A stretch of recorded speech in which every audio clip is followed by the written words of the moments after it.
We're going to go game by game, matchup by matchup, and look at jabroni players. Those players you don't want to start, but you have to start. You're struggling setting a lineup. You're in a deeper league. You got some injuries. We got a lot of buys this week.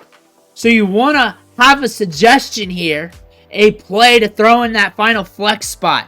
We're looking at every game. We're trying to find that jabroni player that could surprise us this week. And if all these players hit, I'm doing you a disservice because I'm not going deep a lot. So most of these players are probably going to bust, but they are suggestions of players that could potentially exceed expectations due to something going on in their game, what they've been doing in volume, or something that could allow you to get past and win your matchup. That being said, you need to click that subscribe button right now because we're doing the must start video tomorrow so we can help you set your lineups and everything else. We're looking at the waiver wire every single day and we're doing deep dives on all the trending players. Click that button. Stop missing out. Ric Flair's watching. He's watching. Do not disappoint Ric Flair. We're going to start off with our first matchup here. Jonathon Brooks, Eagles, Panthers. Brooks' workload's increasing. Snaps are increasing. He's getting meaningful touches. 3 targets last week. He actually outscored Chuba Hubbard last week.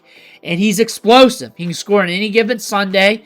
If you're struggling, if you're hurting, you may want to just throw him in and see what happens. We got a tricky matchup here against the Eagles. 46 over under.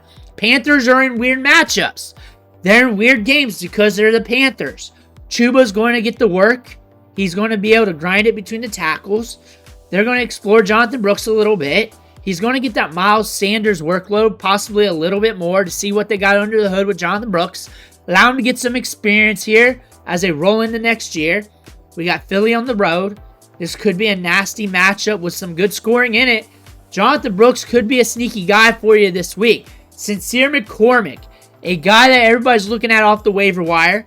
We're looking at all the other running backs here. They're banged up. We got Amir Abdullah. We know what that looks like. We got a 46 over under against Tampa Bay Buccaneers.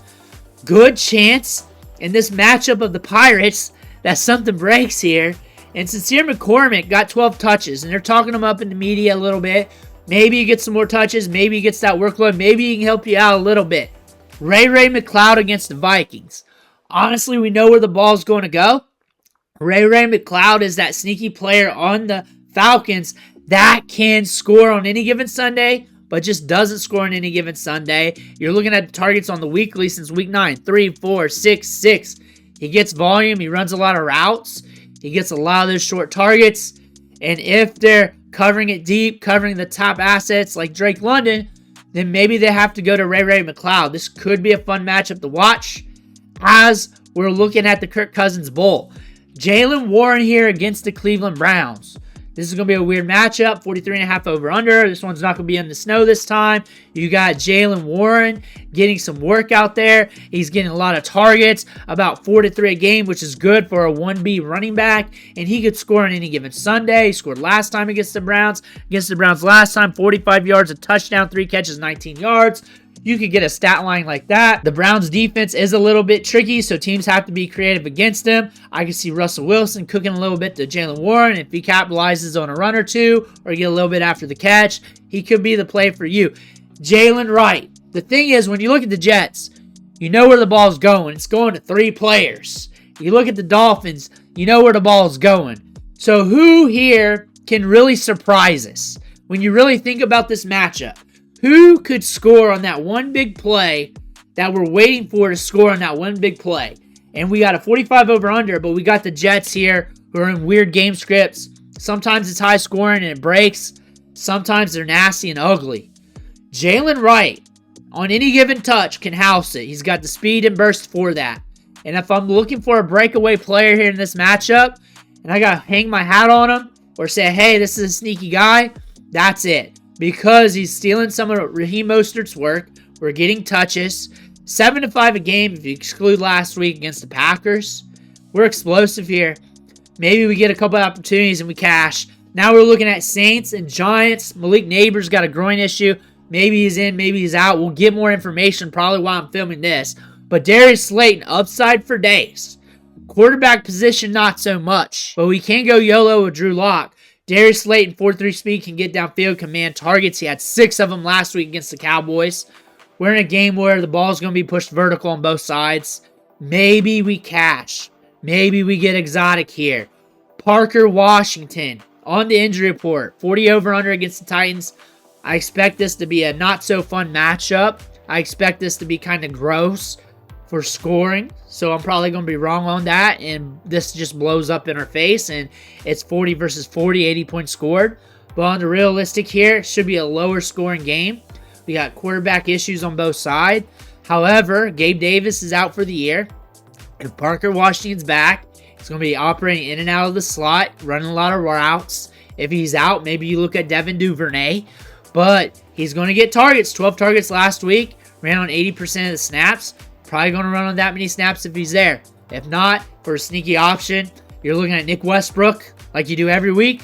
Or maybe just throwing Devin Duvernay or one of the Jaguars running backs. Now we're looking at Seattle Seahawks, Arizona Cardinals, 44 over-under. These games can get very tricky as it's a tight matchup between the two. And you're looking at Michael Wilson on the outside just in case Marvin Harrison Jr. gets locked up on a few series and they got to go the other way. And he will get the targets here and there. He's a very inconsistent wide receiver when it comes to fantasy scoring. But we got 7 targets last week and 4 the game prior to that. Michael Wilson could cash on you. Is he Abanikanda? I'm just throwing him out there just in case he gets a touch. We know where the Bears are going to do with the football. We know what the Niners are going to do with the football. It's going to be heavily concentrated. What if they don't like what they got with Isaac Grando and they just start pulling strings? There's a reason why they picked up Izzy Abanikanda. I did a unique video on him a few hours ago. Go check that out. Highly talented running back. Does not know the playbook yet. But maybe he cracks one. Maybe. More than likely not. This is more for 16-team plus. But still, maybe he cracks one. Demarcus Robinson. Because if the coverage busts and you're focused on Puka and Cooper Kupp, you know what? Demarcus Robinson could shake free, get that easy touchdown, that easy long catch and run. That could happen. It's happened a few times already this year. That's what we're looking for in this matchup. If we're looking for a sneaky play, on the Bills side, maybe like a Mac Hollins. Maybe Keon Coleman if he's back because nobody's going to be starting him. But again, ball's heavily concentrated on these two teams. You kind of know where everything's going to go. Chargers, Chiefs. You know where everything's going to go here. You just got to figure out how much. Kimani Vidal could surprise you here. 4 carries last week for 20 yards, averaging 5 yards per carry. Gus Edwards got 6 carries last week. The Chiefs are going to stuff the run. And the Chargers will need to get creative. So they're going to have to throw it quick and short. So maybe Ladd McConkey for a lot of those targets. But who else can get short, quick targets? Kimani Vidal. Kimani Vidal might rack up 3 or 4 targets in this game as they try to deploy him after they figure out the run game ain't going to work against the Chiefs. And they use Kimani Vidal in the passing game a little bit. Try to use his explosiveness, use his ability to catch the ball in the backfield, and his speed. He might sneak one on you. Brandin Cooks is back. We know where the ball's going for the Bengals. We know where the ball's going with everybody else on the Cowboys. 7 targets last week. Gets those deep targets downfield. Is a guy that you can look at for your lineups. And why is this game on Monday night right now? We know the Cowboys ain't making the playoffs. Why is this game on Monday night? Why can't we flex this out? But Cooks, can he cook?